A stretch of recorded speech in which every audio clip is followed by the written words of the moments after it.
আজকে উম্মত নবীকে ছেড়ে দিয়ে তার পীরগুলোকে বাবাগুলোকে প্রত্যেকটা মর্যাদা দিয়ে দিয়েছে। বিষয়, যে মুসলিম নবীর উম্মত নয়। আসসালামু আলাইকুম ওয়া রাহমাতুল্লাহি ওয়া বারাকাতুহু। ইন্নাল হামদালিল্লাহি নাহমাদুহু ওয়া নাস্তাঈনুহু ওয়া নাস্তাগফির ওয়া নাউযু বিল্লাহি মিন শুরুরি আনফুসিনা ওয়া মিন সাইয়্যাতি আমালিনা। মান ইয়াহদিহিল্লাহু ফালা মুদিল্লা লাহু ওয়া মান ইউদ্লিল ফালা হাদিয়া লাহু। ওয়া আশহাদু আল্লা ইলাহা ইল্লাল্লাহু ওয়াহদাহু লা শারীকা লাহু ওয়া আশহাদু আন্না মুহাম্মাদান আবদুহু ওয়া রাসূলুহু আম্মা বাদ। فإن خير الحديث كتاب الله وخير الهدي هدي محمد صلى الله عليه وسلم وشر الأمور محدثاتها وكل محدثة بدعة وكل بدعة ضلالة وكل ضلالة في النار. أعوذ بالله السميع العليم من الشيطان الرجيم من همزه ونفخه ونفسه.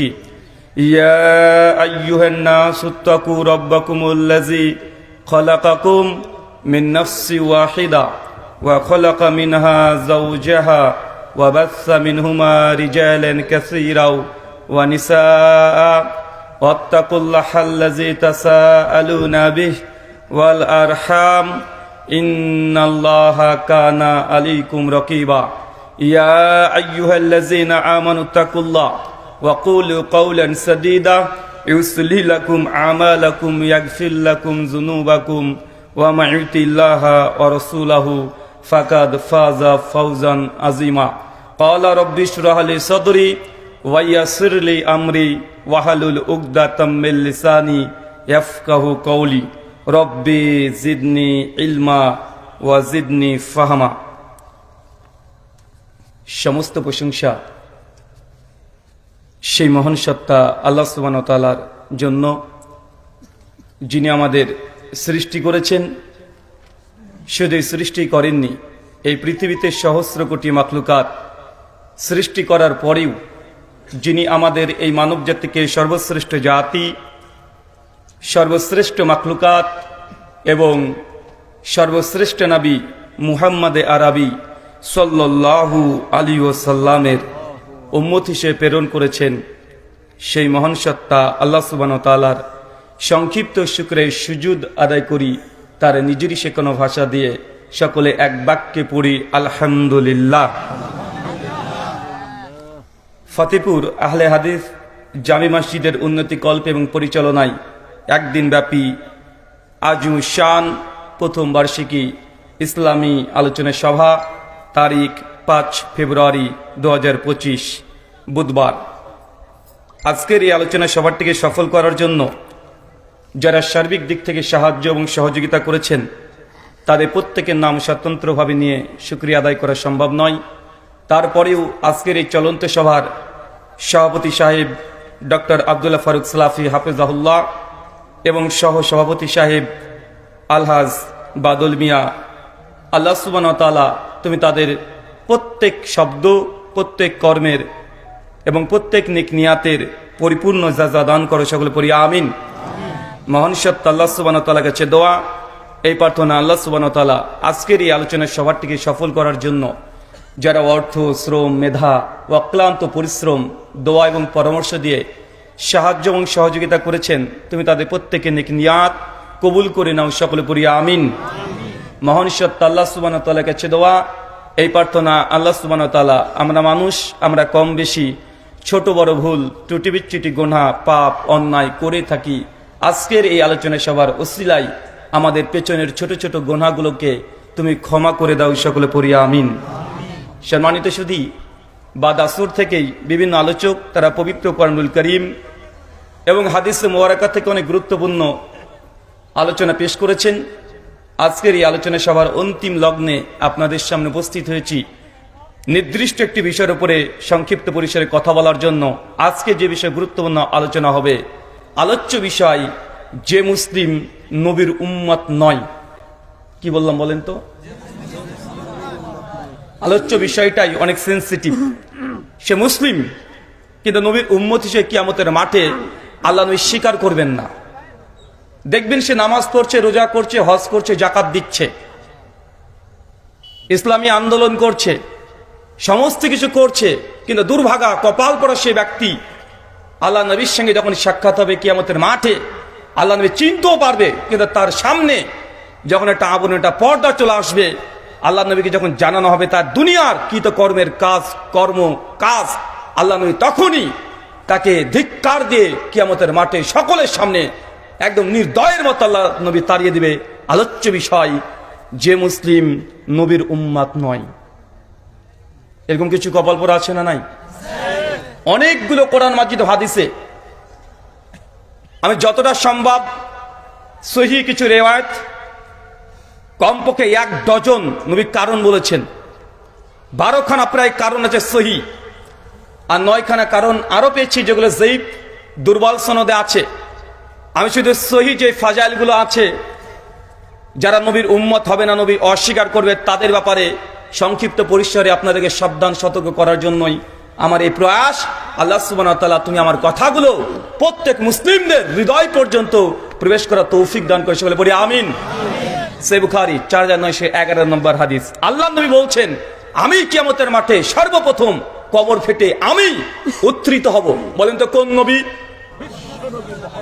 সর্বশ্রেষ্ঠ নবী, নবীর রহমা, তিনি প্রথম কবর ফেটে উঠবেন। আল্লাহ নবী বলছে এটা গৌরবের বিষয় নয় যে আমি দুনিয়াতে সর্বশেষ প্রেরণ হয়েছি, অথচ আল্লাহ সুবহানাহু ওয়া তাআলা আমাকে এত সৌভাগ্য দিয়েছে আমার উম্মতের জন্য যে কিয়ামতের মাঠে সর্বপ্রথম আমার উম্মতেরই বিচার হবে। কোন নবীর বিচার হবে প্রথম? কার অনুসারীর? আপনি এখনো বুঝতে পারেননি আপনি কার অনুসারী। আমরা যে মুহাম্মদ সাল্লাল্লাহু আলাইহি ওয়াসাল্লামের আনুগত্য করি, যেমন তেমন ব্যক্তি নয়। মুসা আলাইহিস সালাম প্রসঙ্গে সেই মুসলিমের হাদিস, যখন আল্লাহ নবী মেরাজের রাত্রিতে তিনি ফিরে আসছেন, দেখছেন নবী মুসা আলাইহিস সালাম একটা জায়গাতে বসে তিনি ক্রন্দন করছেন, কান্না করছেন। তাকে যখন জিজ্ঞাসা করা হচ্ছে, ইয়া মুসা আলাইহিস সালাম, আপনি কেন ক্রন্দন করছেন? নবী মুসা তিনি জবাব দিয়ে বলছেন যে আমার পরে একজন যুবক, একজন তরুণ পৃথিবীতে সর্বশেষ নবী হিসাবে সে যাবে, সে কতই ভাগ্যবান। নবী মুসা আলাইহিস সালাম ঈর্ষা করছেন, আমরা সেই নবীর উম্মত। আপনি এখনো বুঝতে পারেননি বিধায় আপনি এখনো মাজারে, পীরের দরগাতে আপনি গিয়ে এখনো সিজদা মারেন, আপনি নবী মুহাম্মদ সাল্লাল্লাহু আলাইহি সাল্লামকে এখনো চিনতে পারেননি। মুহাম্মদ সাল্লাল্লাহু আলাইহি সাল্লাম তার উম্মত, গোটা সৃষ্টি জগৎ। ইবনে আব্বাস রাদিয়াল্লাহু আনহু, কুনতুম খায়রা উম্মাতিন উখরিজাত লিন-নাস, ইয়াতের ব্যাখ্যা করতে গিয়ে ইমাম কুরতুবী রাহিমাহুল্লাহ সহিহ সনদে ইবনে আব্বাসের রিওয়ায়াত পেশ করে তিনি বলছেন, ইবনে আব্বাস বলছেন, সৃষ্টি জগতে যত কিছু সৃষ্টি আল্লাহ করেছেন সবচাইতে শ্রেষ্ঠ সৃষ্টি তার নাম মুহাম্মদ সাল্লাল্লাহু আলাইহি সাল্লাম। আকাশ শ্রেষ্ঠ নয়। যে সূর্য দেখছেন পৃথিবীতে, সূর্য যদি 1 সেকেন্ডের জন্য যদি হাইড্রোজেন যদি বেশি বা কম হয়ে যায়, 1 সেকেন্ডের জন্য নিষ্ক্রিয় হয়ে যায়, সৃষ্টি জগৎ তছনছ হয়ে যাবে। আল্লাহ এত বড় একটা সূর্যকে সৃষ্টি করেছে, এই পৃথিবীকে শুধুমাত্র টিকিয়ে রাখার জন্য আল্লাহ সুলা বানিয়ে দিয়েছে। তারপরেও এই সৃষ্টি জগতের সূর্য শ্রেষ্ঠ আল্লাহ সৃষ্টি নয়। শ্রেষ্ঠ সৃষ্টির নাম কি? মুহাম্মদ সাল্লাল্লাহু আলাইহি সাল্লাম। সেই সনদে ইবনে আব্বাস থেকে রিওয়ায়াত প্রমাণিত আছে। তার মানে আপনাকে আমি বোঝানোর চেষ্টা করছি আমরা যেমন তেমন নবীর উম্মত না। আল্লাহ নবী বলছেন, আমার উম্মত তোমরা বেশি বেশি তোমরা সন্তান নাও, কেননা কিয়ামতের মাঠে আমি তোমাদেরকে নিয়ে গর্ববোধ করব। ইতিপূর্বে যতগুলো নবী রাসূল আছে, যতজন চলে এসেছে, তাদের সমস্ত নবীর উম্মত যতজন জান্নাতে যাবে তার চাইতে দ্বিগুণ আমার উম্মত জান্নাতি হবে। জান্নাতের অর্ধেক 50% কারা? কথা বলেন কে? উম্মতে মুহাম্মাদি। সহিহ বুখারী হাদিস না 6552, আল্লাহ নবী বলছেন, কিয়ামতের মাঠে আমি দেখলাম কিছু সংখ্যক নবী দাঁড়িয়ে আছে, তাদের পেছনে 100 মানুষ, তার মানে 100 জন ফ্যান ফলোয়ার ভক্ত নবীর অনুসারী উম্মত। কিছু নবীকে দেখলাম 50 জন, কিছুকে দেখলাম 10 জন, আর কিছু দেখলাম কেউ নেই, নবী একাই দাঁড়িয়ে আছে। কিন্তু উম্মতে মুহাম্মাদি নবীবিহীন 1400 বছর ধরে চলছে, আলহামদুলিল্লাহ। তারপরে মুহাম্মদ সাল্লাল্লাহু আলাইহি ওয়াসাল্লামের অনুসারী দুনিয়ার সমস্ত নবীদের চাইতেও দ্বিগুণ, 3 গুণ, 10 গুণের চেয়ে বেশি। কোন নবী আমরা পেয়েছি? দুর্ভাগা তো তারাই যারা নবীকে পেয়েছিল কিন্তু নবীর আনুগত্য করেনি, নবীর আদর্শকে গ্রহণ করেনি। কিন্তু আমরা এত সৌভাগ্যবান উম্মাত, আল্লাহ আমাদেরকে ইমানের এমন দৌলত দিয়েছে যে নবীকে আমরা না দেখে তারপরে ইমান এনেছি কিনি নাই? আপনি আপনার নবীকে চোখে রেখেছেন? দুই চোখ দিয়ে যে নবীকে আমরা দেখি নাই, দুই কান দিয়ে যার কর্ণর কথাগুলো আমরা শুনি নাই, তার কণ্ঠস্বর কেমন তাও জানি না, যার বাড়ির দূরত্ব থেকে আমাদের বাড়ির দূরত্ব 7,500 কিলোমিটার, কোথায় বাংলাদেশ কোথায় মদিনা, তার ভাষার চাইতে আমাদের ভাষার কোনো মিলই নেই। তার ভাষা আরবি, আমাদের ভাষা বাংলা। তার ভাষা শেখার জন্য আমরা দীর্ঘ 20 বছর 30 বছর ধরে মাদ্রাসাতে মানুষ শিক্ষা অর্জন করছে। কেন? শুধু নবী মুহাম্মদ সাল্লাল্লাহু আলাইহি সাল্লামকে জানার জন্য। এটা ভালোবাসা। একজন মানুষকে না দেখেও ভালোবাসা যায়, একজন মানুষের কণ্ঠস্বর না শুনে ভালোবাসা যায়, একজন মানুষের সঙ্গে সাক্ষাৎ না করেও ভালোবাসা যায়। তার জ্বলন্ত দৃষ্টান্ত উম্মতে মুহাম্মদী যারা এখানে বসে আছেন, আলহামদুলিল্লাহ, আল্লাহ আমাদের ইমানের যে নিয়ামত দিয়েছে, এই নিয়ামত শুকরিয়া আদায় করে শেষ করা সম্ভব নয়। এটা হচ্ছে ইমান। এটা কি কথা বলেন? ইমান। কেন উম্মতে মুহাম্মদী জান্নাতে এত বেশি হবে? আমি অনেকগুলো কারণ ঘাটাঘাটি করে একটা কারণ যেটা বুঝতে পেরেছি, কেন ইতিপূর্বে যতগুলো নবী রাসূল এসেছিল এক টাইম একই সময় 5 জন 6 জন 7 জন 8 জন করে উম্মত নবী পেয়েছে। কিন্তু আমরা এমন একজন ব্যক্তি এমন সময় জন্মগ্রহণ করেছি নবীবিহীন, 1450 বছর ধরে চলছে, নবী নাই। শুধু কিতাবপত্র বইপত্র দিয়ে তার ব্যাপারে শুনেছি, জেনেছি, ইমান এনেছি, তার আনুগত্য করছি। 1400 বছর শুধু হাক্কানি আলেম ওলামারা নবীদের দায়িত্ব পালন করে ইসলামকে সামনে এগিয়ে নিয়ে যাচ্ছে। নবী ঈসা আলাইহিস সালাম যখন আসবেন, তাকে বলবেন সালাত আদায় করানোর জন্য। ঈসা নবী বলে, না, উম্মতের মধ্যে ইমাম মাহাদি আলাইহিস সালাম তাকে সামনে এগিয়ে দিবেন। তার মানে একজন উম্মতি মুহাম্মাদি ইমাম মাহাদি আলাইহিস সালাম আনুগত্য করছে কে? ঈসা নবী। যদিও তার নবুয়তের পিরিয়ড সময় আল্লাহ শেষ করে দিয়েছেন। শ্রেষ্ঠত্ব দেখেছেন? আল্লাহ নবী শ্রেষ্ঠ যদি হয়, তার উম্মত শ্রেষ্ঠ না? কোরআন যার উপরে অবতীর্ণ হয়েছে সেও শ্রেষ্ঠ। যে রাত্রিতে অবতীর্ণ হয়েছে সে রাতও শ্রেষ্ঠ। যে মাস অবতীর্ণ হয়েছে সেই মাসটা শ্রেষ্ঠ নয়? চাচা, এখন আমরা চিনতে পারি না আমাদের নবীকে। মুসনাদ আহমদ 2546 নম্বর হাদিস, আল্লাহ নবী বলছেন কিয়ামতের মাঠে সমস্ত নবী তার উম্মতকে নিয়ে দাঁড়িয়ে থাকবে। এই মতো পরিস্থিতিতে একজন ঘোষক ফেরেশতা এসে আহ্বান করবে, কোথায় আহমদ, কোথায় উম্মতে মুহাম্মাদি? দ্রুত আল্লাহ সুবহানাহু ওয়া তাআলা আপনাদেরকে ডেকেছেন। সমস্ত উম্মত সমস্ত নবীর সঙ্গে থাকছেন। ইয়াউমা নাদউ কুল্লা উনাসিন বিইমামিহিম, সূরা বনী ইসরাঈল 71 নম্বর আয়াত। কিয়ামতের পর সেই সময় প্রত্যেক নবী, এখানে ইমাম অর্থ ইবনে কাসির বলছেন নবী তার উম্মতকে নিয়ে দাঁড়িয়ে থাকবেন। হঠাৎ করে একজন ফেরেশতা আসবে, এসে ডাকবে কোটি কোটি মানুষ। এখন কত কোটি মানুষ পৃথিবীতে? 800 কোটি। তো নবী আদম থেকে সর্বশেষ নবী কিয়ামত পর্যন্ত যত মানুষ আসবে সমস্ত নবী তার উম্মত নিয়ে দাঁড়িয়ে থাকবে। তার মধ্যে ফেরেশতা এসে আহ্বান করবে, কোথায় আহমদ আর কোথায় তোমার উম্মত? তোমরা দ্রুত চলে আসো, আল্লাহ সুবহানাহু ওয়া তাআলা তোমাদেরকে আগেই তোমাদের সঙ্গে সাক্ষাৎ করতে চাচ্ছে। যখন এই কথা বলবে, সঙ্গে সঙ্গে উম্মতে মুহাম্মাদের প্রত্যেকের কপালে নূর আলো দিয়ে চকচকে করে উজ্জ্বল গোটা মুখটা নূরানি মুখ আল্লাহ সুবহানাহু ওয়া তাআলা করে দিবেন। চিন্তা করতে পারছেন কিয়ামতের সংকটময় সময় প্রত্যেক নবী যখন বলবে ইয়া নাফসি আজ কি হয়? সেই দিন উম্মতে মুহাম্মাদের এই নূরানি চেহারা শুধুমাত্র দুনিয়াতে ভালোভাবে ওযু করার কারণে আল্লাহ সুবহানাহু ওয়া তাআলা এমন ভাবে চকচকে করে দিবে। মুসনাদ আহমদের রিওয়ায়াত আসছে, শেখ সোহেব নাউদ সনদ হাসান বলেছেন, তিনি বলছেন এখানে আল্লাহ নবী সেই সময়তে যখন দেখবে উম্মতে মুহাম্মাদের একদম কপালে মুখে একদম চকচক করছে, সঙ্গে সঙ্গে অন্য উম্মাত নবীরা এক দুই ধাপ করে পাশে সরতে শুরু করবে, আর মাঝখান দিয়ে রাস্তা করে দিবে। সামনে থাকবে মুহাম্মদ সাল্লাল্লাহু আলাইহি সাল্লাম, তার পেছনে থাকবে তার উম্মাত। সম্মান দেখেন কিয়ামতের মাঠে। কেন ওই নবীকে আমরা না দেখি ঈমান এনেছি, তার কণ্ঠস্বর না শুনে আমরা তার কথাগুলোকে বিশ্বাস করে নিয়েছি। তার সঙ্গে আমার বাড়ির দূরত্ব 7,500 কিলোমিটার, তার ভাষাটা আমি ঠিক মতো বুঝি না, কিন্তু আমার নবীর বিরুদ্ধে কেউ যদি একটা টুক শব্দ করে আমাদের হৃদয় থেকে রক্তক্ষরণ হয় কি হয় না? হয়। এটা হচ্ছে ভালোবাসার দরুন কিয়ামতের মাঠে আল্লাহ সুবহানাহু ওয়া তাআলা উম্মতে মুহাম্মাদীকে এত মর্যাদা এত সম্মান দিয়েছে। চাচা আপনি এখনো বুঝেননি আপনি কোন নবীর উম্মাত, এই জন্য আপনি পীরের পা ধোয়া আপনি পানি পান করছেন, আপনি পীরের পা ধোয়া পানি পান করছেন।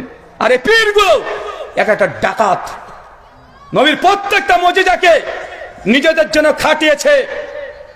জি, সে বুখারীতে আছে 171 নম্বর হাদিস, সাফিয়া রাদিয়াল্লাহু আনহা উম্মাতুল মুমিনিন, নবীর স্ত্রী, তিনি বলছেন আল্লাহর নবী যখন চুলকে তিনি কর্তন করছিলেন, কিছু চুল পড়ে গেল, সঙ্গে সঙ্গে সাহাবীরা ওই চুলগুলোকে নিয়ে একটা কাপড়ের টুকরাতে রেখে সেটা বেঁধে রেখেছিল। মানুষ যখন অসুস্থ হতো তখন সেই চুলগুলোকে পানিতে ভিজিয়ে তারা এখান থেকে শিফা নিত। এটা আল্লাহর নবীর মুজিজা। কিন্তু পীরগুলো ডাকাতি করে আল্লাহর নবীর মুজিজাকে নিজের জন্য আজকে দখল করেছে, কি করে নাই? সব জায়গায় তারা ডাকাতি করেছে। মক্কার কাবাতে গিলাপ পড়াতে হয়, দেখেন পীরের মাজার আজকে গিলাপ পড়াচ্ছে না, ডাকাতি। নবীর আজমাত, নবীর মাকাম, মর্যাদা, সম্মান, মানাকিব আজকে উম্মত নবীকে ছেড়ে দিয়ে তার পীরগুলোকে, বাবাগুলোকে প্রত্যেকটা মর্যাদা দিয়ে দিয়েছে। পীরের দাড়ি ধোয়া পানি খায় না, পুরো শরীর ধোয়া পানি খায়, জি, সেই বুখারীতে আছে 2780 নম্বর হাদিস। আল্লাহ নবী আলাইহিস সালাম যখন ওযু করতেন, ওযুর পানি যখন নিচে পড়তেন, সাহাবীরা সেই পানি নিয়ে তার মারামারি করত। আল্লাহ নবী যখন থুতু নিক্ষেপ করতেন, সাহাবীরা থুতু নিত। ব্যতিক্রমধর্মী ঘটনা হলেও সাহাবীরা করেছেন, তারা সেই থুতুগুলোকে নিজের মুখমণ্ডলে মেখেছে। এটা আল্লাহর নবীর খাস, এটা ফজিলত মাকাম। কিন্তু এই পীরগুলো, ডাকাতগুলো নবীর সুন্নাতকে তাবিল করে নিজেদের জন্য নিয়ে নিজের মুরিদগুলোকে সব বোকা বেনে জাহান্নামের রাস্তা দেখাচ্ছে। নবীর আজমতকে তারা ডাকাতি করেছে, নবীর সম্মানকে তারা ডাকাতি করে নিজেদের বুজুর্গি জাহির করেছে। আমি প্রত্যেকটা নবীর মুজিজা যে সামনে রাখি, নবী আলাইহিস সালামের যত মুজিজা পীরগুলো সবগুলোকে ডাকাতি করেছে। তাই আমি আপনাকে বলেছি আজকের আলোচ্য বিষয়, যে বিষয়ে আলোচনা করব, যারা নবীর, যারা মুসলিম হওয়ার পরেও নবীর উম্মত না। সহিহ বুখারী 2252 নম্বর হাদিস, প্রথম কারণ আল্লাহ নবী বলেন কিয়ামতের মাঠে আমি হাজরে আসওয়াদের কাছে প্রথমেই চলে যাব, এরপরে আমার উম্মত একটা একটা করে তারা আসতে শুরু করবে, আমি তাকে চিনতে পারবো, আমি তাকে হাউজে কাউসারের পানি পান করাবো। যে একবার পান করবে সে জীবনের কখনো পিপাসিত হবে না। ইতিমধ্যেই কিছু সংখ্যক উম্মত আমার কাছে উপস্থিত হয়ে যাবে, আমি চিনতে পারবো, আমি বলবো ইয়া উম্মতি, এটা আমার উম্মত, ইয়া উম্মতি, এগুলো আমার উম্মত। আর সঙ্গে সে ফেরেশতা জিবরিল এসে নবীর মধ্যে আর উম্মতের মধ্যে পর্দা তুলে দিবেন। আল্লাহ নবীর সঙ্গে সে বলে, জিবরাইল, এরা তো আমার উম্মত, কেন আজকে তাদের সঙ্গে বিচ্ছিন্ন হয়ে গেলাম, কেন আজকে মাঝখানে পর্দা চলে এসেছে? জিবরাইল আলাইহিস সালামের সঙ্গে সে জবাব দিয়ে বলবে, ইয়া রাসূলুল্লাহ, এরা হচ্ছে আপনার সেই উম্মত যারা আপনি দুনিয়া থেকে চলে আসার পরে আপনার দিনের মধ্যে বিকৃতি সাধন করেছিল, দিনের মধ্যে পরিবর্তন করেছিল, দিনকে বিকৃত করে দিয়েছিল। আল্লাহ নবী যখন এই কথা শুনবে, তার উম্মতের জন্য তার এত হৃদয় পড়ে আল্লাহ নবীর সঙ্গে সঙ্গে 180 ডিগ্রি ঘুরে গিয়ে বলবে, সুকান লিমান গায়রি বাদি, দুরহা হতভাগা, যারা আমার দিনের মধ্যে বিকৃত করেছিস, যা, তোর সঙ্গে কোনো আজকে সম্পর্ক নাই। চাচা বুঝতে পারিনি না কি অপরাধ? অপরাধ কি? উম্মত আমল করেছে কিন্তু নবী যেটা দিয়েছে সেটা করেনি। কি বলেন তো? উম্মত আমল করেছে, উম্মত জিকির করতো, সারা রাত জিকির করেছে। আপনি আহলে হাদিস, আপনি যত জিকির করেন তারা আপনার চাইতে 10 গুণ, আমি বলতে পারি হলফ করে, তার জিকির বেশি করে, জিকির করেছে। তারপর আল্লাহ নবী তার সঙ্গে সম্পর্ক ছিন্ন করবে কিয়ামতের মাঠে। কেন? তারা দিনের মধ্যে পরিবর্তন ঘটিয়েছে। সুনান তিরমিজি 2529 নম্বর হাদিস, নবী বলছেন আফজাল জিকরি লা ইলাহা ইল্লাল্লাহ, কিন্তু তারা জিকির করেছে নবীরটাকে বাদ দিয়ে ইল্লাল্লাহ ইল্লাল্লাহ ইল্লাল্লাহ। আছে না নাই? আপনার চাইতে, আমাদের চাইতে ওরা এই জিকির বেশি করে না? ইবাদত করেছে, আমল করেছে, কিন্তু বিকৃত করেছে। জি, তুমি বলছো আহলে হাদিসরা এরা নামাজ চোর, কারণ অপরাধ আহলের 20 টাকার তারাবি পড়ি না, 8 টাকার তারাবি পড়ি। অপরাধ 3 রাকাত বিতরকে আমরা স্বীকার করি, 3 রাকাত পড়ি, 1 রাকাতও পড়ি, 5 রাকাতও পড়ি, কিন্তু তুমি অভিযোগ দিচ্ছ যে আমরা 3 রাকাত বিতর পড়ি না, বিতেরকে আমরা 1 রাকাত করে দিয়েছি, আছে না নাই কথা বলেন? আরে আমি তো বলেছি আমি যদি 20 টাকার তারাবি না পড়ি, 8 টাকা যদি তারাবি পড়ি, তারাবি সর্বোচ্চ সুন্নাত নামাজ, অধিকাংশ জমহুর মুহাদ্দিস ফুকাহাদের মানে ফতোয়া অনুযায়ী এটা নফল ইবাদত। যদি হানফি মাসলাকের আমি যদি ফতোয়া নিয়ে নিউ, তারপরে সুন্নাত, কেউ যদি 20 টাকা তারাবি না পড়ে কিয়ামতের মাঠে তাকে জিজ্ঞাসিত হতে হবে না, হতে হবে কথা বলেন না। কিন্তু তুমি যে আল্লাহ নবীর কালেমাকে কেটে ছোট করে দিয়েছো। আফজালুল যিকরি কি কথা বলে? লা ইলাহা ইল্লাল্লাহ। তোমাকে কে অধিকার দিয়েছে ইসলামের এই আফজালুল যিকরি নবীর জবান থেকে যেটা বেরেছে সবচেয়ে দুনিয়াতে উত্তম জিকির লা ইলাহা ইল্লাল্লাহ, তোমাকে কেটে ছোট করার অধিকার কে দিয়েছে? সহিহ বুখারী 886 87 88 নম্বর হাদিস, আল্লাহ নবী বলছেন মেয়েরা যদি মসজিদে আসতে চায়, নামাজের জন্য যদি মসজিদে আসতে চায়, বাধা দিও না। সহিহ বুখারী 991 নম্বর হাদিস, আল্লাহ নবীকে একজন মেয়ে সাহাবী এসে বলছে, রাসূলুল্লাহ যদি আমরা হাইজ অবস্থায় থাকি সেই দিন কি করব? সেই দিনকে আমরা ঈদের ময়দানে মাঠে আমরা প্রবেশ করব। আল্লাহ নবী বলছেন যদি ঋতুস্রাব অবস্থা হয় তবু তোমরা ঈদগাহে যাবে, তবে সালাত আদায় করবে না, দোয়ায়ে অংশগ্রহণ করব। আরেকজন মহিলা বলছে, ইয়া রাসূলুল্লাহ আমার যদি ওড়না না থাকে, দরিদ্র মানুষ যদি ওড়না না থাকে, আল্লাহ নবী বলছেন যে তোমার বান্ধবী যে আছে তোমার বোনের কাছ থেকে অর্ধেককে ছিঁড়ে দুপাট্টাকে 2 ভাগ করে তুমি দিয়ে হলেও তোমাকে ঈদগাহতে আসতে হবে। তোমাকে অধিকার কে দিয়েছে? নবী যেখানে বলছে মেরে যদি চাই মসজিদে আসতে পারবে, তুমি বাধা দেওয়ার কে? তুই শরীর তোমাদের বিকৃত করেছো, কি করেছেন কথা বলে? তুমি বিকৃত করেছো। কিয়ামতের মাঠে তোমার সঙ্গে আল্লাহ নবীর সম্পর্কে ছিন্ন করে দিবে, ডাইরেক্ট তোমাকে বলবে সুকান সুকান লিমান গায়রি বাদি, দূর হ। যার আমার শরীরের মধ্যে তুই বিকৃত করেছিস, আজকে তোর সঙ্গে কোনো সম্পর্ক নাই। বা উম্মাত নবীর আনিত বিধানকে বিকৃত করেছে কি করে নাই? প্রত্যেকটা জায়গাতে করেছে। একদম ওযু থেকে শুরু করে না, জন্মের আগে থেকে শুরু করে একদম কবরের ঢোকা পর্যন্ত সব জায়গায় উম্মত কলম চালিয়েছে, চালিয়েছে না? আপনারা যদি আমি একটা একটা করে দিতে যদি শুরু করি আপনি বুঝতে পারবেন না। কিন্তু দুর্ভাগা কপাল পোড়া মুসলিম তুমি বুঝতে পারলে না, আমাদেরকে তুমি অভিযোগ করছে যে আহলে হাদিস এরা ফিতনা করে, এরা ছোট ছোট মাসালা নিয়ে কথা বলে, এরা বুকের উপরে হাত না, নাভি নিচে হাত, জোরে আমিন না আস্তে আমিন, 8 টাকার তারাবি না 20 টাকার তারাবি, এইগুলো নিয়ে সবসময় পড়ে থাকে। সাবধান, জবানকে সাবধান করো তোমার। তুমি আল্লাহ নবীর কোন সুন্নাতকে ছোটখাটো বলতে পারো না। জি, নবীর কোন সুন্নাত ছোটখাটো না, নবীর সুন্নাত ছোটখাটো না। চলেন আপনাকে দেখাই, সুনান আবু দাউদ খুলেন 655 নম্বর হাদিস, কিতাবুস সালাত। বিখ্যাত সাহাবী আব্দুল্লাহ ইবনে মাসউদ 32 হিজরিতে জঙ্গে জামালে পরে শহীদ হয়েছেন। বিখ্যাত সাহাবী, যার কাছ থেকে নবী আলাইহিস সালাম বলেছেন, আব্দুল্লাহ ইবনে মাসউদ তুমি একটু কোরআন পড়ো না, আমি কোরআন শুনতে চাই, একটু পড়ো। ইবনে মাসউদ, ইয়া রাসূলুল্লাহ কোরআন আপনার উপর অবতীর্ণ হয়েছে আর আমি পড়বো? আল্লাহ নবী বলছেন, ইবনে মাসউদ তোমার কোরআন পড়া শুনতে আমার পছন্দ হয়, আমার ভালো লাগে। এমন একজন সাহাবী যার কাছে নবী কোরআন শুনতেন, এমন সাহাবী উনি বলছেন যে আমি একদিন রাসূলের সঙ্গে নামাজে দাঁড়ালাম, নবী সালাত আদায় করছেন, আল্লাহু আকবার হাত বেঁধেছেন, আমিও নবীর সঙ্গে সালাতে দাঁড়িয়ে গেলাম, আমি বললাম আল্লাহু আকবার। বলেন তো কি হয়েছে? উল্টো হয়েছে, বাম হাত উপরে গেছে। চাচা লক্ষ্য করেন, দেখেন এটা যে সিস্টেম সুন্নাহ। ইবনে মাসউদ বিখ্যাত সাহাবী, কোরআনের হাফেজ। উমর বিন খাত্তাব তার খিলাফতের সময় তিনি পাঠিয়েছিলেন কুফাতে, চিঠি লিখে দিয়েছিলেন যে তোমাদের কাছে আজকে আমি জ্ঞানের সমুদ্রকে পাঠিয়ে দিলাম, সে যা সিদ্ধান্ত দেবে তা তোমরা আনুগত্য করবে। এত বড় সাহাবী, নবী বেঁধেছে বাম হাতে পরে ডান হাত। আজকের দিন এটা ছোট্ট বাচ্চা শিশুও জানে, কিন্তু ইবনে মাসউদ বেঁধেছে ডান হাতে পরে বাম হাত।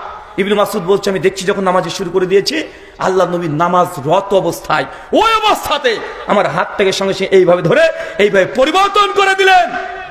মুসলিম উম্মাহ, তুমি নবীর সুন্নাতকে ছোটখাটো বলছো, হাত বাঁধার পদ্ধতিকে ছোটখাটো বলছো, নাভির নিচে না বুকের উপরে এই মাসালা নিয়ে আলোচনা করলে তোমার ভেতরটা একদম মানে ঝাঁঝরা হয়ে যায়। অথচ এই সুন্নাত যদি ছোটখাটো সুন্নাত হতো, নবীজি নামাজের মধ্যে পরিবর্তন করতেন না, নামাজের মধ্যে নবী কোনো কাজ করেন না, তিনি এদিক ওদিক তাকান না। যদি ছোটখাটো সুন্নাত হতো, নামাজের সালাম ফেরানোর শেষেই ইবনে মাসউদকে বলতে, ইবনে মাসউদ একটু ভুল হয়ে গেছে তোমার, এইভাবে নয় বাবা, এইভাবে বাঁধো। বলতে পারতেন কি পারতেন না? পারতেন। তুই সহ্য করেননি। নবী সুন্নাত পদদলিত হবে নবীর সামনে, নামাজের মধ্যে এই সুন্নাতকে পরিবর্তন করেছে। তাই এই জবানকে সাবধান, নবীর কোন সুন্নাত ছোটখাটো সুন্নাত নাই। চলেন সহিহ বুখারী 4212 নম্বর হাদিস, আনাস বিন মালিক 10 বছর নবীর খাদেম ছিলেন। 8 বছর বয়সে রুমাইসা তার মা নবীর কাছে দিয়ে দিয়েছে যে আপনি খাদেম হিসেবে কবুল করে নেন। আনাস বিন মালিক বলছেন, একদা নবীর সঙ্গে আমি একটা দাওয়াতে গেলাম, একটা দর্জি বোঝেন, ওই যে সেলাই করে দর্জি বাড়িতে আমাকে দাওয়াত দিয়েছে, আমি আর নবী একসঙ্গে চলে গেলাম। আমাদের সঙ্গে খাবার পরিবেশন করা হলো, অনেক খাবার, নবী এসেছে, সাহাবী কি কম খাবার রান্না করবে? অনেক খাবার রান্না করেছে। একটা পাত্রে দেখলাম কিছু অংশ কদু মানে লাউ, তার সঙ্গে মাংস কি সুন্দর করে রান্না করেছে। আমি দেখলাম যে আমার নবী আলাইহিস সালাম তিনি ওর মধ্যে হাতকে প্রবেশ করালেন, মাংসকে সরিয়ে দিলেন, লাউ কদু বের করে নবী আমার খাচ্ছেন। সেই সময় যখন নবীকে দেখলাম কদু খেতে, লাউ খেতে, সেই দিনে পা থেকে আমার কাছে দুনিয়ার শ্রেষ্ঠ খাবারের নাম লাউ কদু। বুঝতে পারলেন না মনে হয় ভাই? রুচির ব্যাপারটা সম্পূর্ণ নিজের ব্যক্তিগত বিষয়। লাউ খাওয়া সুন্নাত নয়, মুস্তাহাব নয়, কিন্তু সাহাবীর ভালোবাসা। নবীকে দেখেছে মাংসকে সরে দিয়ে সে লাউ খাচ্ছে। তুমি নবী সুন্নাতকে ছোটখাটো বলছো? তুমি আল্লাহ নবীকে এখনো চিনতে পারোনি, তুমি এখনো চিনতে পারো নাই যে তুমি কার উম্মাত। সাহাবীরা কিভাবে তাকে আনুগত্য অনুসরণ করতেন। সূরা বাকারা সূরা 2 আয়াত নাম্বার 37 আল্লাহ বলছেন, ফাইনা আমানু বিমিসলিমা আমানতুম বি ফাকাদ ইহতাদাও, যদি তোমরা তাদের মতো ঈমান আনো, তাদের মতো ঈমান আনো, ফাকাদ ইহতাদাও, তবে তোমরা, আমি আল্লাহ তোমাদেরকে হেদায়েতের উপরে রাখবো। তার মানে তুমি বুঝতে পারেননি ঈমান কার মতো আনতে হবে? ঈমানের কোয়ালিটি কি হবে? সাহাবা রাদিয়াল্লাহু আনহু যে কোয়ালিটির ঈমান এনেছে, ফাইনা আমানু, যদি তোমরা তাদের মতো ঈমান আনো, কাদের মতো? সাহাবা রাদিয়াল্লাহু আনহুদের মতো ঈমান যদি আনো, তবে আল্লাহ সুবহানাহু ওয়া তাআলা আমাদের জন্য হেদায়েতের দ্বারকে উন্মুক্ত করে দিবেন। সূরা বাকারা সূরা 2 আয়াত নম্বর 37। আপনি এখনো বুঝেননি আপনি কোন নবীর আনুগত্য অনুসরণ করছেন। এই জন্য আপনাকে এখনো বলছি, আপনি নবীকে ছেড়ে দিয়ে অন্য করে সুন্নাতকে গ্রহণ করেছেন। চলেন 2-3টা মিসাল দিই। মিসাল নেবেন মানে উদাহরণ, এক্সাম্পল। চলেন একজন ভাইকে জিজ্ঞাসা করেন, ভাইজান শাফি মাযহাবের মানুষকে কখনো দেখেছেন আপনারা? দেখেননি আপনারা? আমাদের ইন্ডিয়াতে, কেরলাতে, সাউথ ইন্ডিয়া কেরলা অনেক শাফিরা আছে, মালয়েশিয়াতে প্রচুর আছে। তো শাফিরা দেখবেন ইমামের পেছনে জোরে আমিন বলে, তারা ইমামের পেছনে মুক্তাদি সূরাতুল ফাতিহা পড়বে, এটাকে ওয়াজিব মনে করে। ওয়াজিব কিতাবুল উমের ইমাম শাফি রাহিমাহুল্লাহর কিতাব, প্রথম খণ্ড 313 নম্বর পৃষ্ঠা, বাবুল কিরাতে ইমাম শাফির কল মজিদ আছে, মুক্তাদিকে সূরাতুল ফাতিহা পড়তে হবে, এটা ওয়াজিব, না পড়লে নামাজ হবে না। চাচা কোন মাযহাবে? শাফি মাযহাবে। একজন শাফিকে জিজ্ঞাসা করেন যে ভাইজান আপনারা ইমাম হোসেন সূরা ফাতিহা কেন পড়েন? ওনার ফতোয়া কি হবে? ভাই আমাদের মাযহাবে আছে, আমাদের ইমাম আবু হানিফা রাহিমাহুল্লাহ তিনি ইজতিহাদ করে মাসআলা দিয়েছেন, তাই আমরা পড়ি। আচ্ছা একই আমল আহলে হাদিসরা করে না? ইমাম হোসেন সূরা ফাতিহা পড়েন আপনারা? পড়েন। আহলে হাদিস একজন 4 বছর 5 বছর ছেলেকে জিজ্ঞাসা করেন যে ভাই বেটা তুমি ফাতিহা কেন পড়ো ইমামের পেছনে? জবাব কি হবে? কি জবাব? যেমন নবী পড়তে বলেছেন, নবী পড়েছেন, এই জন্য আমরা পড়ি। দ্বিতীয় কোন উত্তর হবে? কথা বলেন। আমল একই, আমল সেম, জবাব দুই রকমের না। এই জন্য তো আল্লাহ কোরআনে জানিয়ে দিয়েছে, সূরা নিসা 4 আয়াত নম্বর 69, মাইয়ুতিল্লাহ ওয়া রাসূলাহু, যারা আমি আল্লাহর আনুগত্য করলো, রাসূলের অনুসরণ করলো, ওয়ান নবিয়িন, তারা নবীদের সঙ্গী হবে জান্নাতে। যে নবীর আনুগত্য অনুসরণ করেন, জান্নাতে কার সঙ্গী হবেন? দুনিয়াতে নবীর সঙ্গে হতে পেরেছেন? পারেন নাই।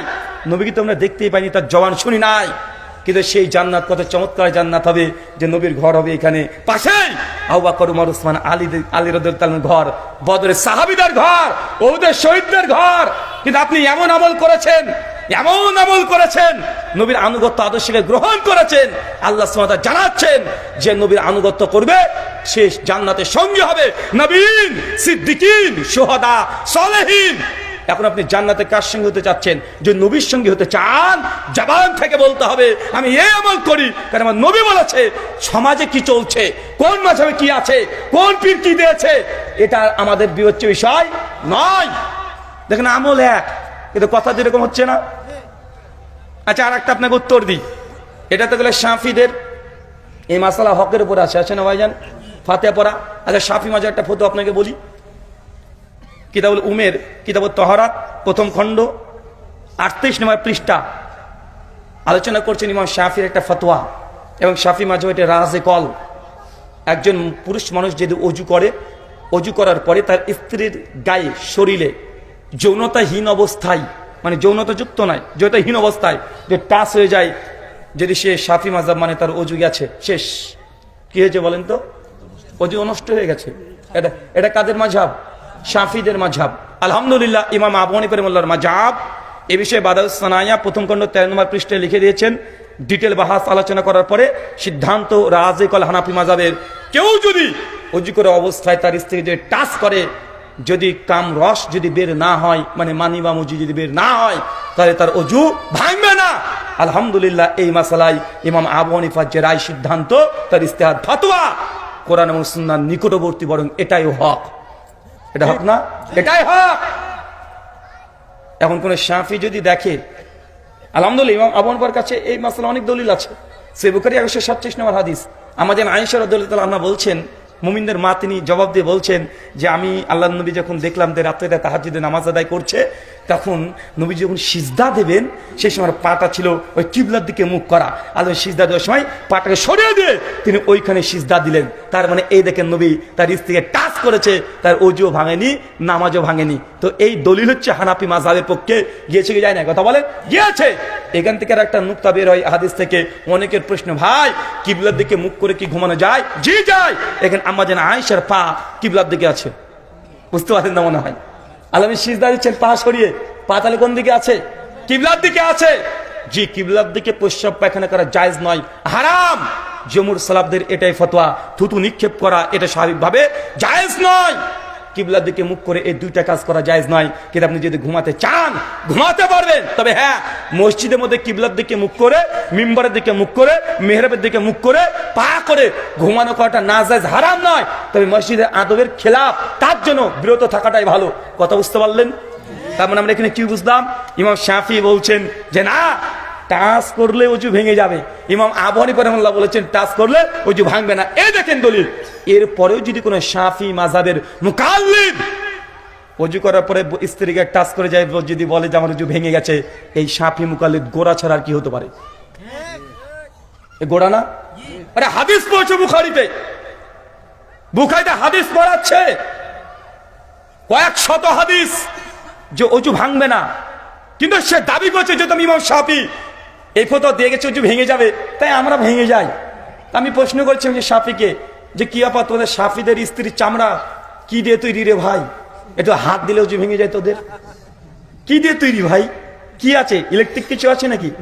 না নাপাক হয়ে সবসময় থাকে স্ত্রীর চামড়া, যে হাত দিলে অজু ভেঙে যাবে? তার মানে এই মাসালা হাদিস পড়ার পরে যদি শাফিরা যদি বলে যে না, আমরা আমাদের অজু ভেঙে যায়, তো এই ডাহা একটা গোড়া নয়। এ নবী সুন্নাত মানলো না তার মাজার ইমামের সুন্নাত মেনেছে? চলেন, এটা হানাফি হলো, একটা শাফি হলো, একটা মালিকিদের দেন তাহলে। ইমাম মালিক রাহিমাহুল্লাহর বিখ্যাত শাগরেদ ইমাম কাসিম রাহিমাহুল্লাহ, তিনি ইমাম মালিকের প্রত্যেকটা ফতোয়াকে সংকলন করেছে। 4 খণ্ডে বইটা প্রকাশ হয়েছে আরবিতে। বইটার নাম হচ্ছে মুদাতুল কুবরা। ইমাম কাসিম তিনি বলছেন, ইমাম মালিকের মত হচ্ছে এইটা, নামাজ যখন ফজর মানে ফরজ নামাজ পড়বে, আল্লাহু আকবার, হাত বাঁধবে না, ছেড়ে দিবে। এ ফতোয়া জানা আছে না নাই? তবে ইমাম মালিকের মত হচ্ছে এইটা ফরজ নামাজে হাত বাঁধবে না, সুন্নাত নফল নামাজে হাত বাঁধবে। কথা বুঝতে পারলেন? অনেকে মনে করে শুধু মালিকীদের মানে সব নামাজে মনে হাত ছেড়ে দিতে হবে, মানে ইসালিয়াদিন করতে হবে। না, মালিক রাহিমাহুল্লাহ থেকে প্রমাণিত আছে সুন্নাত নফল নামাজে হাত বাঁধা। তারা বলেছেন সুন্নাত, তাই ফরজ নামাজে সুন্নাতকে তারা ইনকার করেছে। এখন স্বয়ং মুয়াত্তা মালিকের মধ্যে, মুয়াত্তা মালিক কার লেখা? ইমাম মালিক রাহিমাহুল্লাহ লেখা। 93 হিজরিতে জন্ম, 179 মৃত্যু। মদিনায় জন্ম, মদিনাতে মৃত্যু। মাশাআল্লাহ, অনেক সৌভাগ্যবান ইমাম। এত সৌভাগ্যবান ইমাম যে মদিনায় জন্মগ্রহণ করেছে, মদিনায় মৃত্যুবরণ করেছে, এমন ইমাম 4 ইমামের মধ্যে কেউ নেই। ইমাম আবু হানিফা 80-তে জন্ম, 150-এ মৃত্যু। কুফায় জন্ম, কুফায় মৃত্যু। ইমাম শাফি তিনি বর্তমান ফিলিস্তিনে জন্ম। কথা বুঝতে পারছেন? তার মানে ইমাম মালিক এই দিক থেকে অনেক মর্যাদা, মদিনায় সারা জীবন তিনি ছিলেন। অথচ মুয়াত্তা মালিক দেখেন 282 নম্বর হাদিস, সাহাল বিন সাদ থেকে ইমাম মালিক স্বয়ং মুয়াত্তা মালিকে হাদিস নকল করছে। মুয়াত্তা মালিকে সাহাল বিন সাদ থেকে, আল্লাহ যখন নামাজ পড়তেন বাম হাতে পরে ডান হাত রাখতেন, দেখেন বাঁধার কথা আছে, কোথায় বাঁধতেন এ কথা নেই। মানে বুখারী 740 নম্বর যে হাদিস, যে সনদ, ওই সনদে দেখবেন ইমাম বুখারী রাহিমাহুল্লাহ তিনিও হাদ্দাসানা মালিক, মানে মালিকের সূত্রে বর্ণনা করেছে। তার মানে এখানে বুঝতে পারছেন ইমাম মালিক স্বয়ং মুয়াত্তা মালিকের মধ্যে হাত বাঁধার হাদিস নিয়ে আসছে, তার মাঝের ফতোয়া হাত ছেড়ে দিতে হবে। মালিকের হাত ছেড়ে দেয়, অথচ মুয়াত্তা মালিকের নবী থেকে প্রমাণিত মারফু হাদিস হাত বাঁধতে হবে। কোথায় বাঁধতে হবে? ওটা দ্বিতীয় মাসালা, কিন্তু বাধাটা প্রমাণিত। এমন কোন মালিকেরা যারা হাত ছেড়ে দিয়ে নামাজ পড়ছে, বাইরে গোড়া নয়, হাদিস আছেন রসুলের, কিন্তু আমার ইমাম মালিক বলেছে আমি বাঁধছি না। এর চাইতে কপাল পোড়ার কি হতে পারে? সেদিন নবীজির সম্পর্ক ছিন্ন করবে। আপনি শুধু হানাফি ভাইদের আশেপাশে চলছেন, মনে করছেন এরাই শুধু গোড়া, ওদের মধ্যে গোড়ামে অনেক আছে, হানাফি শাফি মালিকি হয়ে গেল। আর একটা মাসালা নেন। আচ্ছা দেখেন, সুন্নাহ আবু দাউদ কিতাবুত তাহারাত 143 নম্বর হাদিস, আল্লাহর নবী আলাইহিস সালাম থেকে আলী বিন আবি তালেব তার মাওকুফ বর্ণনা। আলী বিন আবি তালেব বলছেন যে দিন যদি কিয়াসের উপরে ভিত্তি করে হতো তাহলে মোজার নিচে মাসা করতে হতো, ওপরে না। মাশহুর হাদিস না? চাচা মাসা কোথায় করেন, নিচে না উপরে? উপরে করেন না? এটা ইমাম আবু হানিফা আলহামদুলিল্লাহ এই ফতোয়া, হানাফি ভাইদের ফতোয়া এটাই, এবং হাম্বলীদের ফতোয়া এটাই, আহলে হাদিসদের ফতোয়া এটাই। কিন্তু শাফি আর মালিকিদের ফতোয়া হচ্ছে নিচে মাসা করতে হবে, উপরেও করতে হবে। কথা বুঝতে পারলেন মনে হয়? অথচ এই রিওয়ায়াত আছে শারহু মানিল আল আসারে লিতাহাবি মুতাফা 321 হিজরি, তিনি সনদ নিয়ে এসেছেন, হুকুমও দিয়েছেন, সনদের দুর্বলতা আছে, মালিকিরা স্বীকার করে। হাফিজ ইবনে আব্দুল বার মুয়াত্তা মালিকের বিখ্যাত 40 খণ্ডে তিনি তাফসীর করেছেন, সারা লিখেছেন। আর তামহিদ গ্রন্থে আব্দুল বার রাহিমাহুল্লাহ 463-তে মৃত্যুবরণ করেছে। মালিকি মাযহাবে সব চাইতে এই জমিনের উপরে সবচেয়ে বড় যদি কেউ যদি মুহাক্কিক হয়, যে শারিন হাদিসাই হাফিজ ইবনে আব্দুল বার, তিনি হাদিস নিয়ে এসে বলছে সনদ সহিহ নয়। কিন্তু মালিকিরা যখন মাসা করে মুজার তলেও করে উপরেও করে। কথা বুঝতে পারলেন কি আপনি? এটা তাদের মধ্যে গোড়ামি নাই। আমি সব জায়গাতে আপনাকে উদাহরণ দিতে পারবো, কিন্তু আহলে হাদিসের রাসূল মানহাজ যেটা নয়, যেখানে হক আছে আমরা সেটাই গ্রহণ করি। করি কি করি না? ওটাই গ্রহণ করি। একটা সময় আহলে হাদিসরা বলতেন, একটা আহলে হাদিসের উদাহরণ নিয়ে নেন, আমাদের একটা উদাহরণ নিয়ে নেন, দরকার আছে না নাই? চার মাযহাব নিয়ে নিয়েছেন, আমাদের তরফ থেকে একটা উদাহরণ নিয়ে নেন। একটা সময় আহলে হাদিসের কিছু কিছু ছোট ছোট মানুষ, কিছু ওলামারাও যুক্ত ছিল, তারা বলতেন কালেমা লা ইলাহা ইল্লাল্লাহ মুহাম্মদ রাসূলুল্লাহ একসঙ্গে বলা যাবে না। কেন? হাদিস দ্বারা প্রমাণিত নয়। ওয়া আন্না লাগাতে হবে বা আশহাদু লাগাতে হবে। বলতো কি বলতো না? জি আলহামদুলিল্লাহ। যখন আমরা হাদিস সহিহ সনদে পেয়ে গেলাম, ইমাম বাইহাকির কিতাব আসমা ও সিফাত হাদিস নাম্বার 198, মুসনাদ আবি আলা মাউসিলি হাদিস নাম্বার 1803, আব্দুল্লাহ ইবনে আব্বাস থেকে প্রমাণিত সহিহ সনদে একদম জলজলা বুখারী মুসলিমের চেনে আছে। তিনি বলছেন কালেমা তাকওয়া লা ইলাহা ইল্লাল্লাহ মুহাম্মাদুর রাসূলুল্লাহ। যখন এই হাদিস পেয়ে গেছে, আহলে হাদিসরা সঙ্গে সঙ্গে ফতোয়াকে পরিবর্তন করে তারা স্বীকার করে নিয়েছে, না লা ইলাহা ইল্লাল্লাহ মুহাম্মাদুর রাসূলুল্লাহ বলা যাবে, হাদিস দ্বারা প্রমাণিত। আমরা গোরামি করি না? গোরামি করি? কথা বলেন, আজকে বলেন এই আমলটা হাদিস দ্বারা প্রমাণিত নাই। আহলে হাদিস সেকেন্ডের মধ্যে সে পরিত্যাগ করে দেয় কি দেয় না? আপনাকে শত শতর্ক মাসালা উদাহরণ দিতে পারবো যে আহলে হাদিসরা একসময় একটা ফতোয়া দিত, কিন্তু সেটাকে রুজু করে নিয়েছে, মত পরিবর্তন করে নিয়েছে। তুমি বারবার অভিযোগ করে বলে আল্লামা নাসিরুদ্দিন আলবানী একই হাদিস আবু দাউদে যায়িফ বলেছে, আবার সিলসিলা হাদিস সহিহের মধ্যে গিয়ে সহিহ বলেছে, আবার যায়িফের মধ্যে যায়িফ বলেছে, সহিহের মধ্যে গিয়ে সহিহ বলেছে। এখানে অনেকে বলতে চায় আলবানী হাদিসের তাহকিক জানতেন না, কেন একই হাদিস একবার সিলসিলা সহিহের মধ্যে সহিহ বলছে, আবার ওই হাদিস ওই সনদ জফার মধ্যে গিয়ে আবার যায়িফ বলছে। তার মানে আলবানী নিজের মনের মতো ওসুলবিহীন তিনি হাদিসের উপরে হুকুম লাগিয়েছে। ভাই এই অভিযোগ আছে না নাই? যেমন তেমন ব্যক্তি করেনি অভিযোগ। বর্তমানে বাংলাদেশের খতিব, বাইতুল মুকাররমের খতিব মাওলানা আব্দুল মালিক সাহেব, তার মাকালাত, তার প্রবন্ধ সমূহ 2 খণ্ডে বই বের হয়েছে। শেখ আলবানীর বিরুদ্ধে তিনি প্রথম কলম ধরে তিনি আলোচনা করে বলেছেন, শেখ আলবানী হাদিস তাহকিকের ক্ষেত্রে তিনি কোন সময়তে এই সনদের উপরে বেশি তাহকিক করতেন না, তিনি মতন দেখে ইচ্ছে মতো হুকুম দিয়ে দিতেন। চিন্তা করতে পারছেন? অথচ শেখ আলবানী রাহিমাহুল্লাহ সিলসিলা সহিহার মধ্যে 1800 নম্বর হাদিসের আলোচনা করেছেন 9 পৃষ্ঠা ধরে। সেই সময় জবাব দিয়েছেন যে তোমরা অনেকে আমাকে মনে করো যে আমি একবার যায়িফাতে যে হাদিসকে যায়িফ বললাম, সহিহাতে কেন সহিহতে নকল করলাম? কেন? কারণ আমি প্রথম যে তাহকিক করেছিলাম তখন দেখেছিলাম এই রাবি দুর্বল ছিল আমার তাহাকিক অনুযায়ী, আমি তখন দুর্বল হুকুম লাগিয়ে দিয়েছি। কিন্তু পরবর্তী সময় দেখলাম যে না, জমহুর মুহাদ্দিসগণ এই রাবিকে সেকা বলেছে, অথবা এর মুতাবাত শাহেদ অন্য কোন সনদ পেয়েছি, 2-3টা সনদ পেয়েছি। তারপরে আমি সঙ্গে সঙ্গে ইনসাফের জন্য আমি সহিহাতে সহি হিসাবে ঘোষণা দিয়ে দিয়েছি। আমি না জেনে করিনি, আমি জানি, তার জন্য পূর্বের রেফারেন্স থেকে রুজু করছি, এটা আমি আলবানি লিখে দিই। আর তুমি আলবানিকে বলে যে ঘড়ির মিস্ত্রি ভাই, আছে না কথা বলেন? বলছে আলবানি আবার কে? বলছে আল ইসরা এমন একজনকে মানে হচ্ছে আলবানি। যদি 1 লক্ষ আলবানি আর বিন বাজ আর উসাইমিনকে যদি ভর্তা করা হয়, একজন ইমাম আবু হানিফার সমান হবে না ভাই, বলে কি বলে না? আমরা কারোর সঙ্গে কারোর তুলনা করতে চাই না। আহলে হাদিসরা মনে করি ইমামে আজম আবু হানিফা রাহিমাহুল্লাহ, ইমাম শাফি উম্মতের ইমামে আজম, ইমাম মালিক হচ্ছে উম্মতের ইমামে আজম। অনেকের মধ্যে একটা ভুল ধারণা আছে, সবাই মনে করে ইমামে আজম শুধু আবু হানিফাই। জি না, প্রত্যেক মাযহাবের মুকাল্লিদরা নিজ নিজ গ্রন্থে নিজের ইমামদেরকে ইমামে আজম বলেছে। কথা মনে বুঝতে পারলেন না? মানাকাবি শাফি পড়েন, ইমাম শাফির জীবনে আলোচনা করতে গিয়ে লিখছে ইমামে আজম উম্মতের মধ্যে ইমাম শাফি। মালিকি মাযহাবিরা তার ইমাম মালিককে বলেছে ইমামে আজম ইমাম মালিক। হানাফি ভাইরা বলেছে তাদের ইমাম আবু হানিফা রাহিমাহুল্লাহ ইমামে আজম। আল্লামা বদরুদ্দিন আইনি হানাফি, যদিও ইমাম হাজার আসকালানী সমসাময়িক কালের একই সময়কার। ইমাম হাজার ফাতুল বারি লিখছেন আর জবাব দিয়ে উনি বদরুদ্দিন আইনি উমদাতুল কারি আলা সহিহ বুখারী লিখছেন। মানে সেই একই সময় ইমাম হাজার আসকালানী মৃত্যুবরণ করছে কত হিজরি? 852, আইনি 855 হিজরি। মানে ইমাম হাজার যখনই ফাতুল বারি লিখে তিনি ছাপাচ্ছেন 1 খণ্ড 2 খণ্ড করে, ওই সময় আইনি এই ইমাম হাজারের ফাতুল বারি পায় আর তিনি জবাব দেওয়ার চেষ্টা করেন। কথা বুঝতে পারলেন? মানে ওলেমাদের খেদমত আছে আলহামদুলিল্লাহ।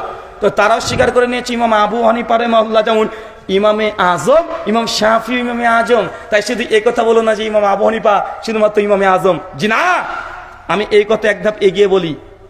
আলবানী রাহিমাহুল্লাহকে যারা বলছে যে ঘড়ির মিস্ত্রি, সেই বুখারীর 2072 নম্বর হাদিস, তৎকালীন কাফেররা বলতো মুহাম্মদ সাল্লাল্লাহু আলাইহি ওয়াসাল্লাম যেহেতু তিনি ছাগল চড়িয়েছেন না, তার মানে রাখাল বলা যাবে না, এটা বাড়াবাড়ি, সীমা লঙ্ঘন।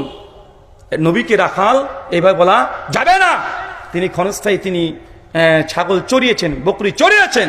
আল্লাহ বলছেন যে আল্লাহর দুনিয়াতে এমন কোন নবী নাই যে নবীকে দিয়ে আল্লাহ ছাগল চড়িয়ে নেন নাই। সাহাবী ইয়া রাসূলুল্লাহ আপনিও? যে জি, আমিও কুরাইশদের কাছ থেকে 1 কিরাতের বিনিময়ে আমি ছাগল চড়িয়েছি। এই হাদিসের ব্যাখ্যা করছে ফাতুল বাড়িতে ইমাম হাজার আসকালানী। প্রত্যেকটা নবীরা কি কি কর্ম করতেন নিয়ে এসেছে। তখন কাফেররা সেই সময়তে আল্লাহর নবীকে বলতেন যে মুহাম্মদ বাপ মরা এতিম, আমরা তাকে খাওয়ালাম, আমরা তাকে পড়ালাম, ছাগল চড়াতো, আজকে সে নবী দাবি করছে, তাকে নবী মেনে নেব? তা আল্লাহ নবীর কর্ম নিয়ে কটূক্তি কারা করেছে? কারা করেছে? কাফেররা। কর্ম যদি হালাল হয়, তুমি কোনো কর্মকে ছোটখাটো বলতে পারো না। হিন্দুদের চরিত্র, কাদের? হিন্দুদের চরিত্র। হিন্দুরা বলে ব্রাহ্মণ, ক্ষত্রিয়, বৈশ্য, শূদ্র। ব্রাহ্মণ শুধুমাত্র নাম জপ তপ ধর্ম পালন এগুলো করবে, মানে আপনাদের পীর সাহেবের মতো, যে বাবা তোদেরকে কিছু করার দরকার নেই, তোরা ইনকাম কর, আমাকে হাদিয়া দে, তোদের জন্য দোয়া করে জান্নাতে লাথি মেরে ঢুকিয়ে দেবো। ভাই আছে না এরকম? আছে না বাবারে?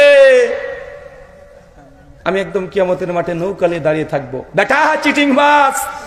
নূহ আলাইহিস সালাম নৌকা তৈরি করেছিলেন, নিজের বেটাকে সন্তানকে আল্লাহ যে দোয়া করে হোক আল্লাহ অনুমতি দেয় নাই। আর তোমার চিটিং বাস পীর সাহেব জান্নাতে নৌকা নিয়ে দাঁড়িয়ে থাকবে?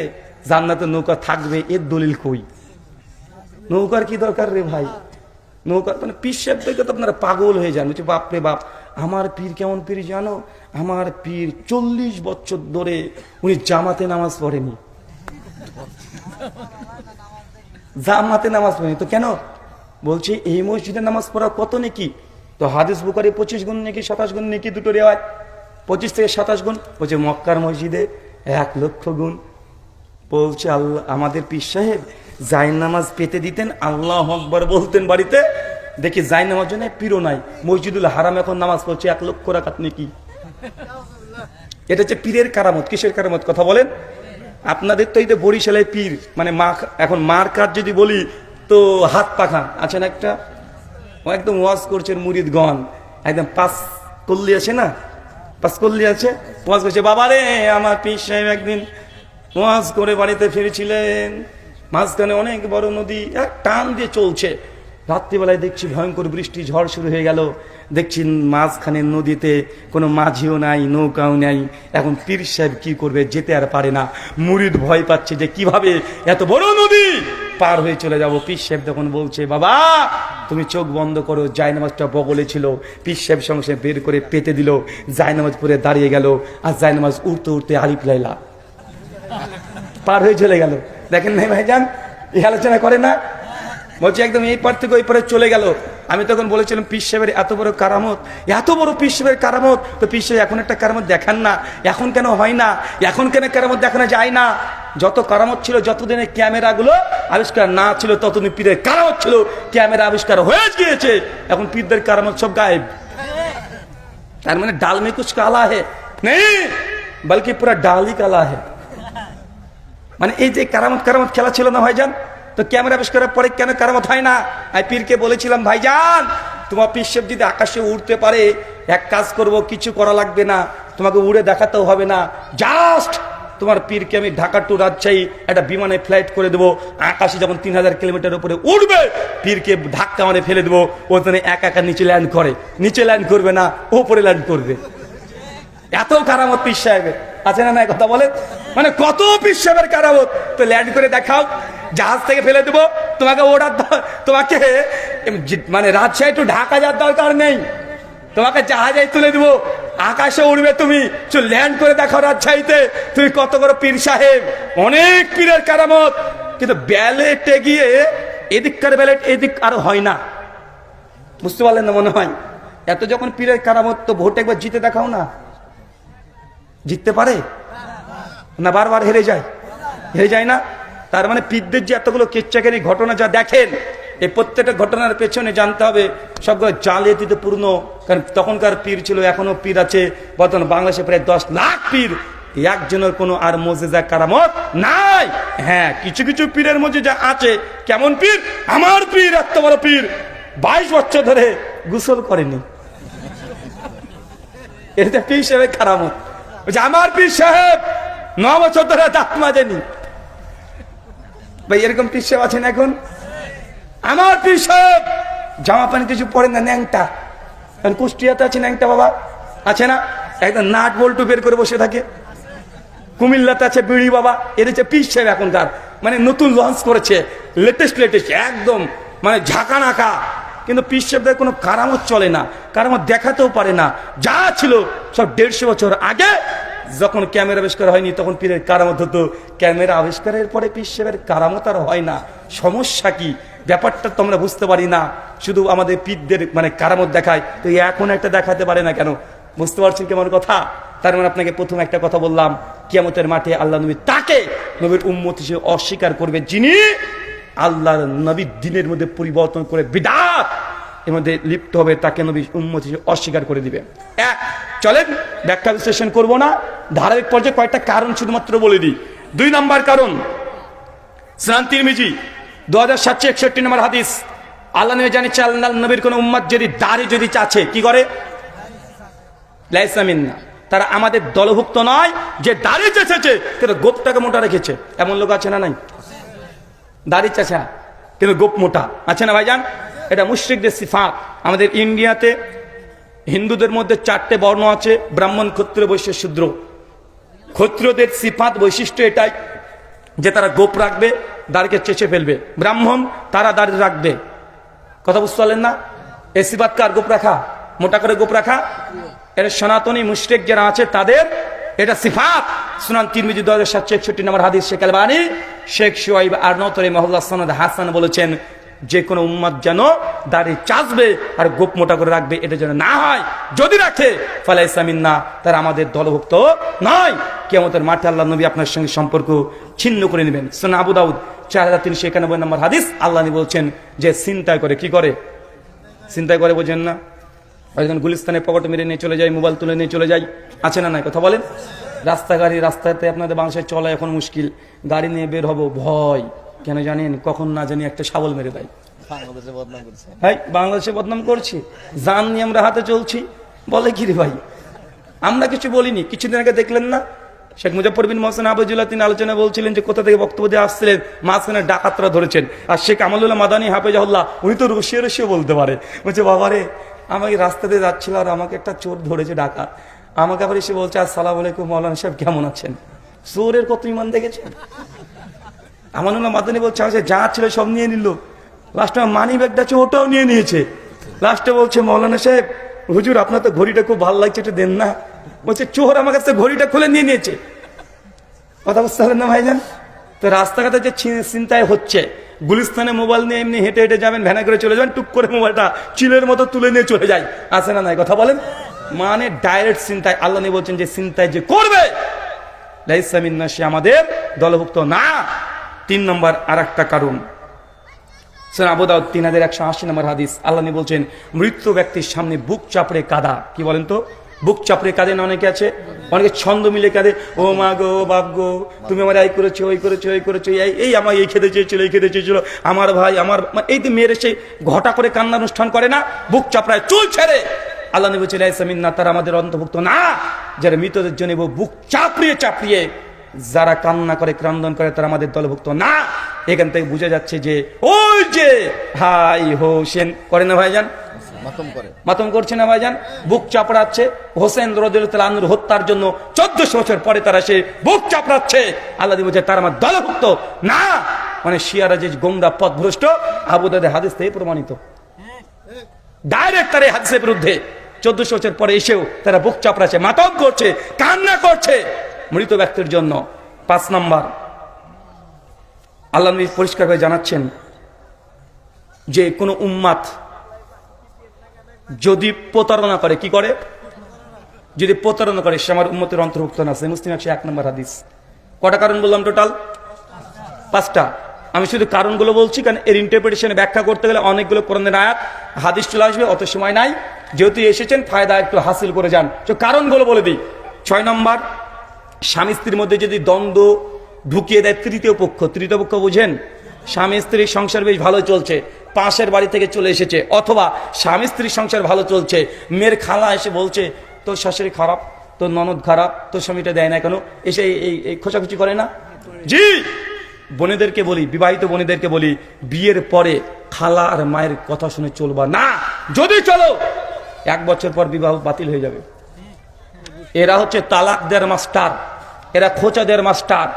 বিয়ের পরে নিজের আপন মায়ের কথা তোমার সংসার পেছনে যেন না গলায়, বলছো বলুক, কিন্তু ওটাকে মাথায় নিবা না। যদি তুমি একবারে নিয়েছো মায়ের কথা, খালার কথা, তৃতীয় পক্ষের কথা, এই ঘরে আগুন জ্বলবে। কি জ্বলবে? আগুন জ্বলবে। 7 নম্বর, আল্লাহ নবী বলছেন পোশাকের ক্ষেত্রে, কি বলেন তো? পোশাক যদি অমুসলিমদের কৃষ্টি কালচারের সঙ্গে পোশাক যুক্ত থাকে, পোশাক আছে না? অমুসলিমদের মতো পোশাক পরা অভ্যাস আছে না নাই?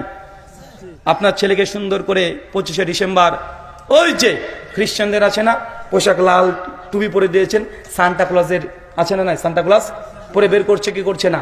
সরস্বতী পূজার দিন আপনার ছেলের মাথাতে হিন্দুদের মুকুট পরে রেখে দিয়েছেন, ধুতি পরে দিয়েছেন, আছে না নাই?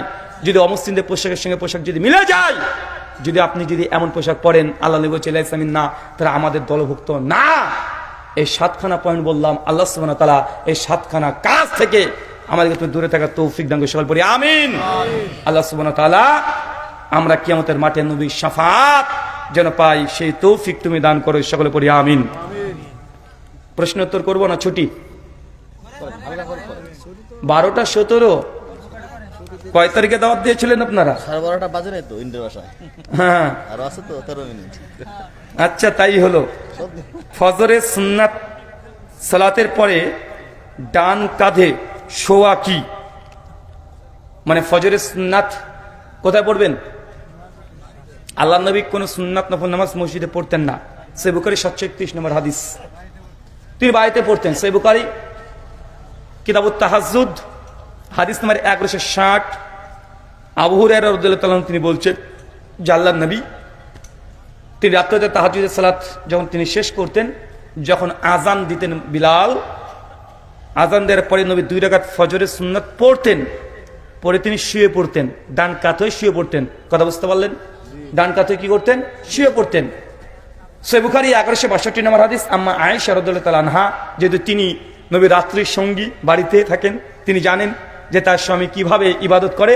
আমাদের আয়েশা রাদিয়াল্লাহু আনহা বলছেন, সোনা সহিহ বুখারী 1161 নম্বর হাদিস এবং 62 নম্বর হাদিস, যে আল্লাহ নবী তাহাজ্জুদের সালাত শেষ করে আযান যখন পড়তেন তখন তিনি 2 রাকাত ফজরের সুন্নাত পড়ে, যদি আমি জেগে থাকতাম আমার সঙ্গে গল্প লিপ্ত হয়ে যেতেন, আর আমি যদি ঘুমিয়ে থাকতাম তাহলে আল্লাহ নবী ডান কাঁধে শুয়ে পড়তেন।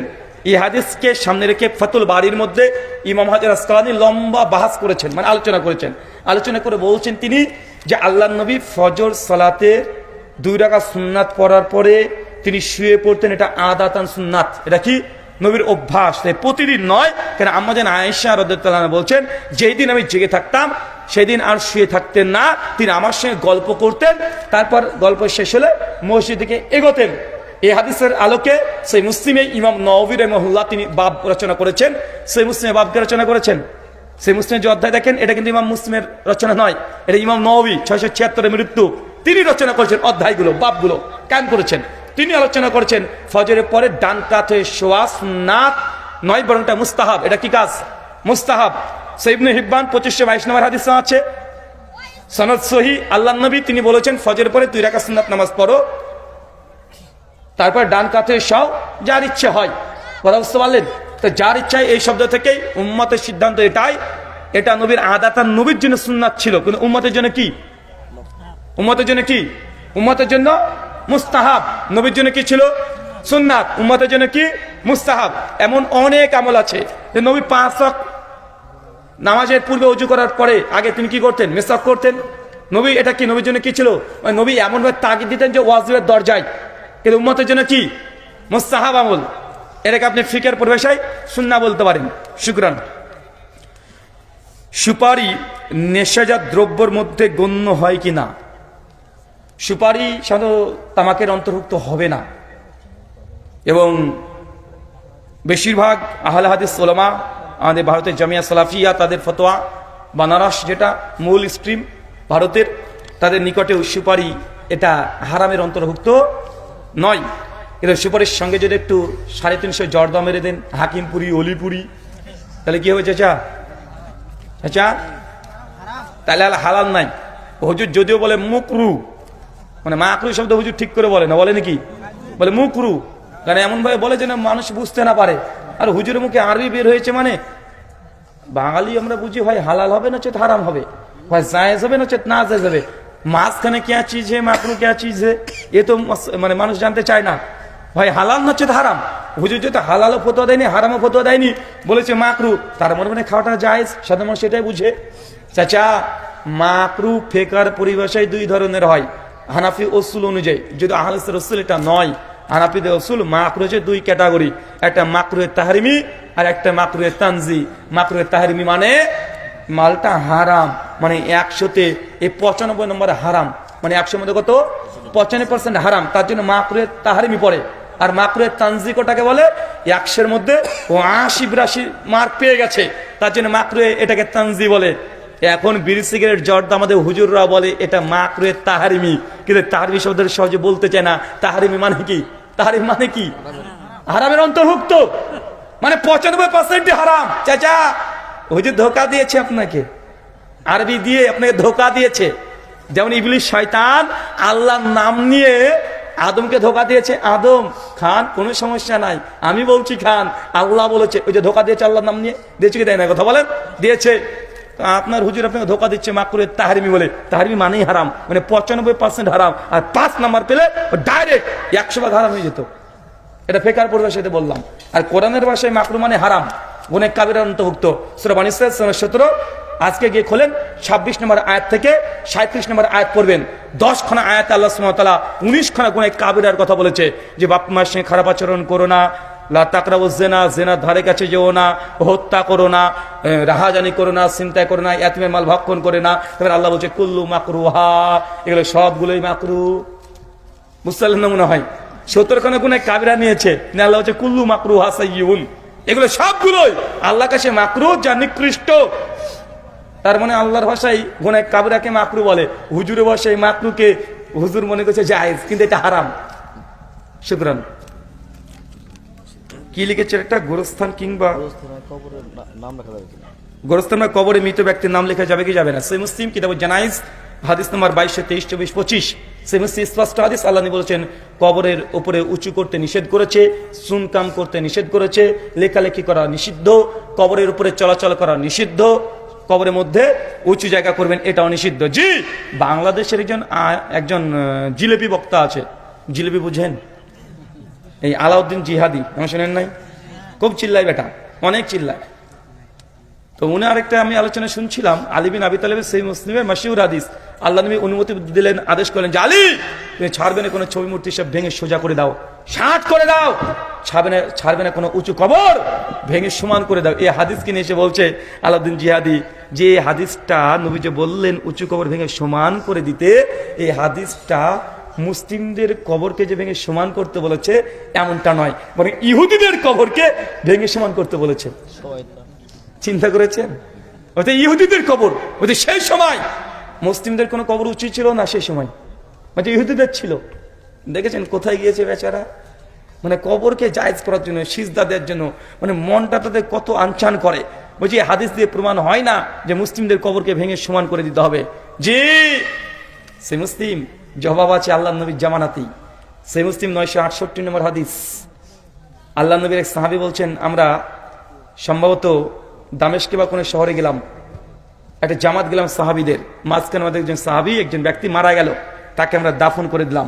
তারপরে সাহাবী বলছে আমরা কবরকে উঁচু করলাম না কেন? আল্লাহ নবী বলেছেন যে তোমরা কবরকে উঁচু করো না।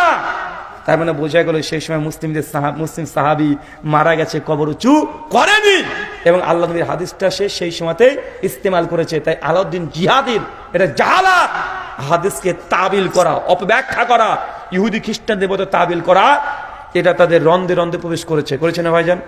ইহুদিরকে আল্লাহ বলেছিলেন শোন, শনিবার সাবাতের দিন মাছ ধরবি না। ইহুদিরা খাটাস বদমানুষ, ওরা ঠিকই মাছ ধরতো না চাচা। ইহুদিরা শনিবারে মাছ ধরা কি ছিল? হারাম ছিল, ধরতো না। তারা কি করতো? শনিবারে জাল ফেলে রেখে দিত। যখনই মাগরিবের আজান হয়ে গেছে, মানে মাগরিব সূর্য ডুবে গেছে, কি বার পড়লো তাহলে? রবিবার, সঙ্গে সে জাল ধরে তুলতে শুরু করেছে। আমার দি বলছে আল্লাহ তো মাছ তো ধরতে নিষেধ করছে, মাছ তো আমরা তুলেছি নাকি তুলে নিত, জালের মধ্যে তো আটকে আছে, রবিবার হয়েছে তারপরে তুলেছি। এরকম এগুলো তাবিল নয়, বরং এগুলো তাহারিফ। এগুলো কি বলা হয়? তাহারিফ। আল্লাহ নবীর হাদিসকে তারা তাহারিফ করে উঁচু কবর করছে। জি না, মুসলিমদের কবরের সেই সময় উঁচু ছিল, সাহাবেরা মুসলিমদের কবর উঁচু করতে নিষেধ করেছে। তাই যতই তারা বাদরামি করুক না কেন, উঁচু কবর সুন্নাতের খিলাফ। শুকরান।